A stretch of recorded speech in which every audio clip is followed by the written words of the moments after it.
You could say that Haiti has been an unlucky country in recent decades, but while some luck is involved, the current state of Haiti can be tracked back to the long, incredibly sad history of how the country got its start. But what's perhaps more remarkable in all of this is that Haiti shares its island with the Dominican Republic, an otherwise pretty safe, wealthy, and stable country. Here's why Haiti is in such a bad state, and the Dominican Republic is actually pretty good. Welcome to Geography by Jeff. Today we're off to the Caribbean to look at the island of Hispaniola, the home of Haiti and the Dominican Republic. While the two countries share a relatively small island, their current situations could not be more different. Haiti has descended into what can only be described as an anarchic state, whereas the Dominican Republic is actually pretty safe. And we're going to explore why that might be in today's episode. Despite sharing the same island, Haiti and the Dominican Republic are very different from each other in almost every way. And many of these differences today stem from the two countries' split colonial history. You see, the island of Hispaniola was first landed on by Christopher Columbus in 1492. In fact, Columbus would actually set foot on what is today the northwest coast of Haiti. And because Columbus was funded by the Spanish monarchy, he would claim the entire island for Spain, despite there already being a number of indigenous peoples living on the island. Despite being claimed by Spain, the Spanish colonial efforts would never really focus on the island of Hispaniola. Instead, Spain would treat it more as a backwater outpost to resupply Spain's more lucrative colonies in Central and South America. And because of this, a smaller, unofficial French outpost would take up on the western half of the island, which Spain had largely ignored. After French colonizers had success growing tobacco on their side of the island, many more French settlers began moving in, creating conflict with the Spanish who claimed the island to be theirs. In 1697, as part of the Treaty of Ryswick, which ended the 9 Years' War in Europe, Hispaniola was officially split between France on the western part of the island and Spain on the east.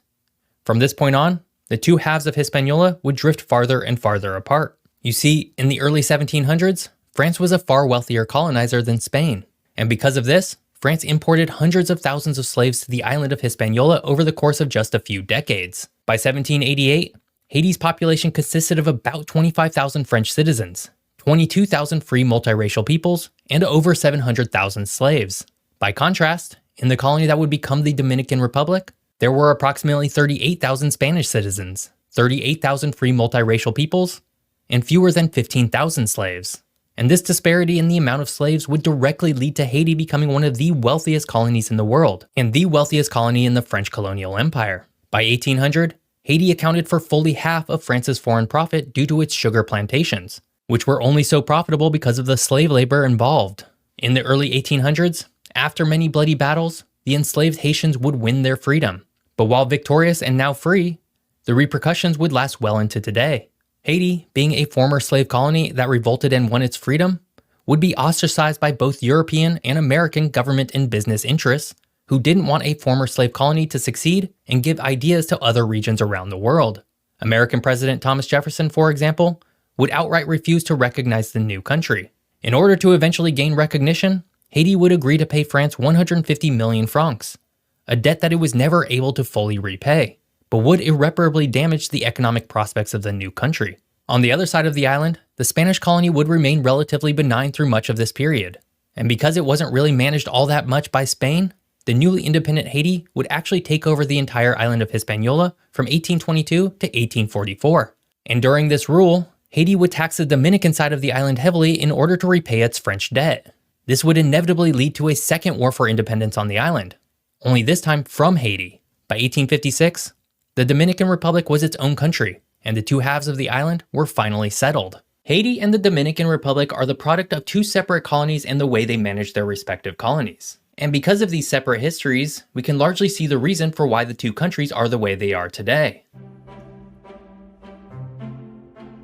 While much of what we're talking about in this video has to do with history and politics, it can't be understated that the two countries are not the same in terms of geography, despite sharing a singular island. And this has played into the already stark differences between the two. You see, Haiti exists on the western side of the island, and the Dominican Republic is on the eastern side. And separating the two is a series of mountain ranges that effectively split the country in half geographically. On the eastern Dominican side, storms blow in from the east, bringing rain and precipitation to create lush and verdant tropical forests. But because of the mountain range, Haiti exists in somewhat of a rain shadow wherein much of that rain and precipitation doesn't actually make it over to them. This means that Haiti is actually quite dry relative to its island neighbor. and this has had a huge detrimental effect on the land itself. When it was a French slave colony, France embarked on a massive deforestation plan in order to ship lumber back on the very slave ships that brought over Africans.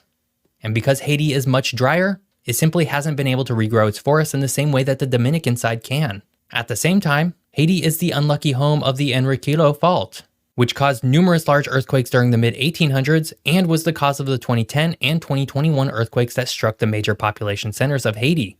The Dominican Republic does host its own fault, but that specific fault has been much less active and runs through a region of the Dominican Republic that has far fewer people.